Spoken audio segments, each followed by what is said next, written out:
Yol sektörü döneceğim bana gibi. Dinle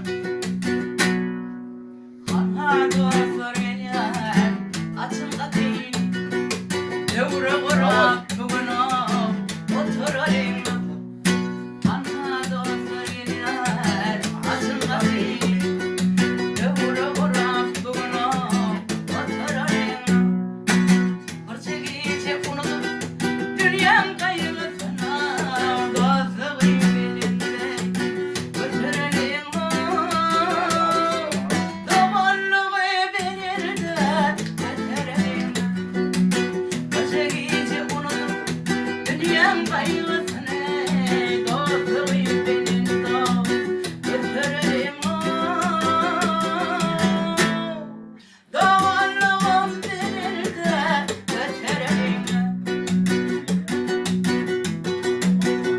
Çağının gülbüdü yanlansın barka.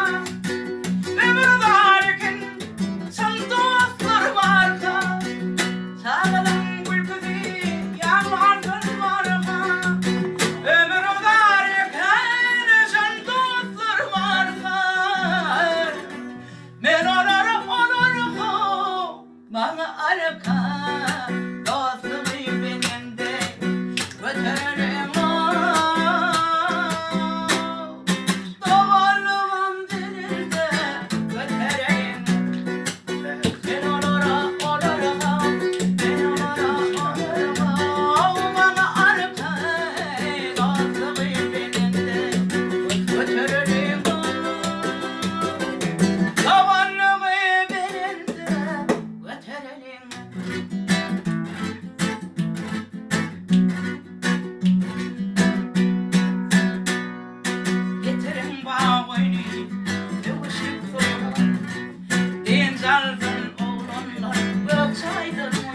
Hayda lan biri. Yani o diyor.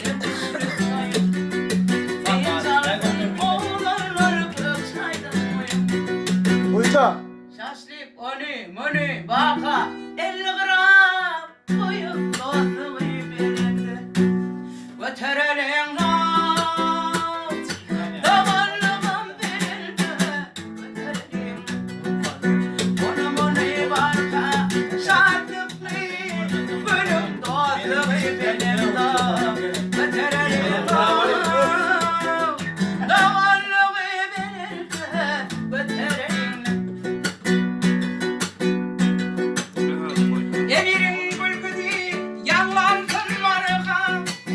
Ömür varken sen dostlar varka. Emirin gülgüdü yanlansın marka. Ömür varken sen dostlar varka. Ben onar bana arka.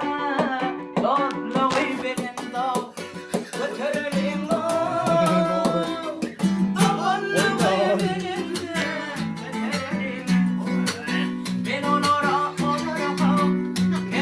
Bize Allah'ın öyle.